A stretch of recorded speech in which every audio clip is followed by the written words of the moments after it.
Hey folks, this is John Penuel of the John Penuel Show. All right, so I'm in some different circumstances here, some beautiful scenery, little change. Okay, so I'm going to begin a series of different talks. I'm going to be talking about how to make your spirituality more potent through unity consciousness. What do I mean by that? Well,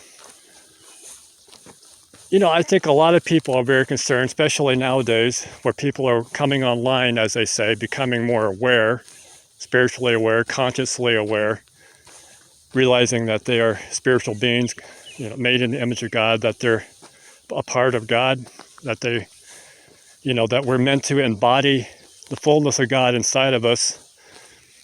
A growing number of people are realizing that.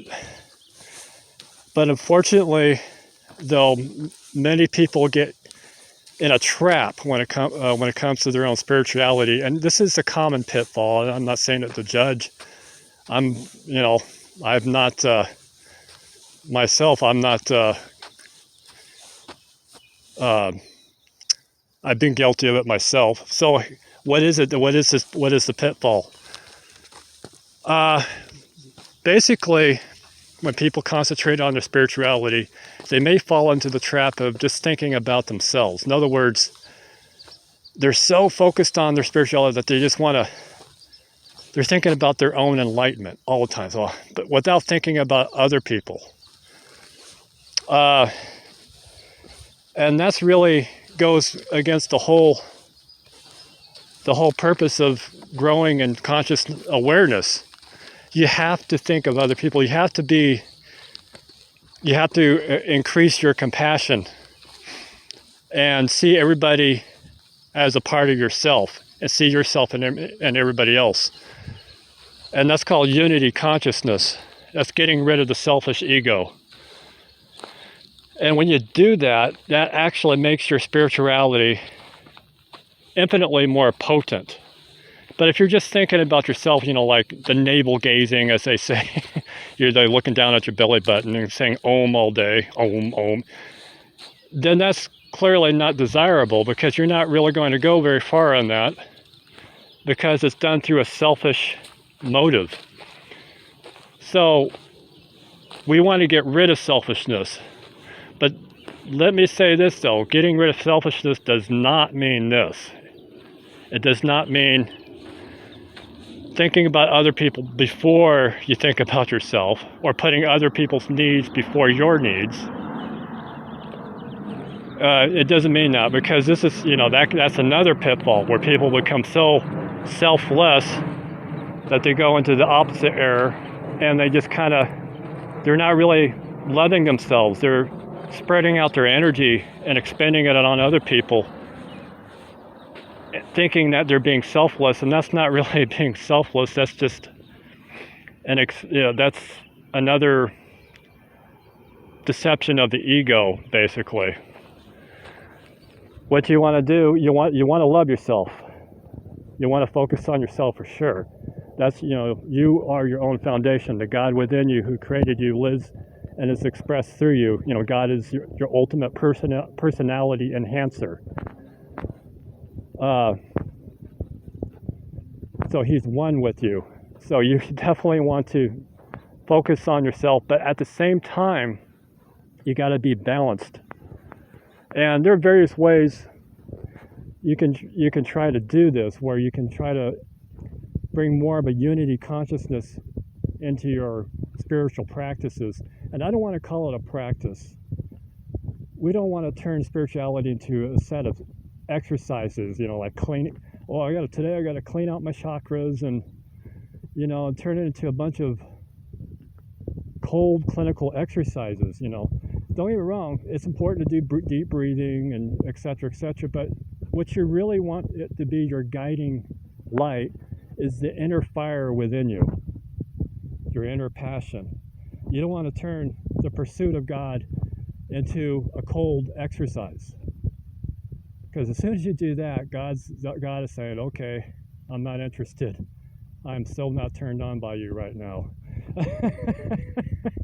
He wants you to be hot. So that's another key to making your spirituality more potent. You got to be passionate. Don't turn it into a cold clinical spiritual exercise, and you got to be doing it in the mentality and the spirit of unity consciousness. Okay, what are some ways we can do that? You can do some visual exercises. Like you start out in the morning, and you start doing your breathing, your deep breathing, and you want to visualize yourself sitting in a circle holding hands. This is one way you can do it. I'm sure some of you are already saying, "Oh no, holding hands, kumbaya." No, I'm out.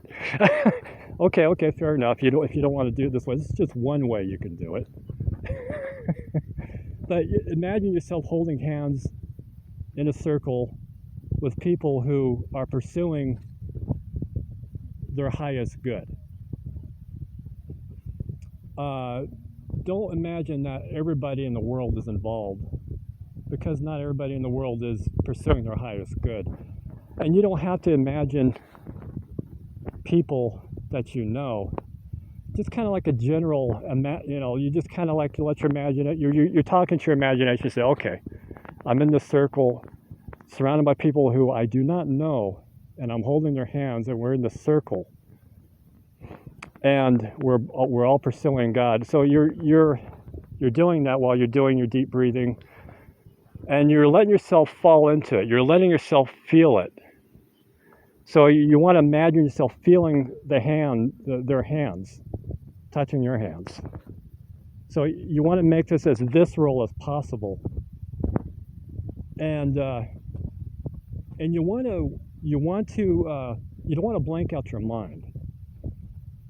You want to keep your mind full of a very exalted thought, which is basically unity with God and unity with these people that are in your circle. It could be your own personal tribe that you vibe with, or it could just be a circle of people that you don't know. I mean, you just trust that these people really do exist, and you're letting your inner spirit guide you into connecting with these people through this visual exercise.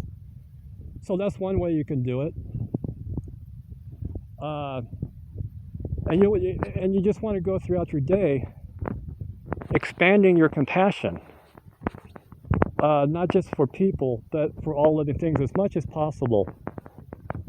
For instance, let's say if you're in your house and all of a sudden you see a spider walk across your room or whatever. What's your first instinct? You want to get a newspaper and swat it, right?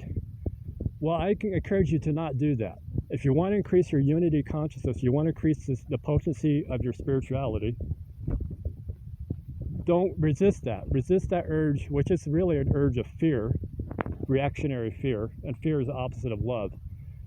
And put yourself in a place of compassion for that spider. Oh, it's just a spider, you may think.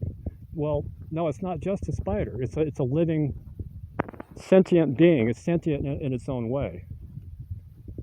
And that it suffers pain like any other animal or any other human being, physical pain. So put yourself in a place of compassion and get a piece of paper and let it crawl on the piece of paper, and then gently take it outside and put it on the grass. Things like this, and it sounds small, but it's not really, it's huge. You're walking outside and you see a bunch of ants, and you want to consciously avoid stepping on the ants. Things like that. So you're increasing your awareness basically when you're doing that, and that's increasing your compassion, which is increasing the potency of your spirituality, your unity consciousness.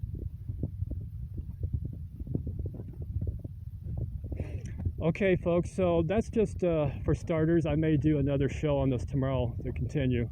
I like to keep these under 10 minutes, so I hope you enjoyed this, that you got something out of it. So I wish you a wonderful day. Shalom and namaste.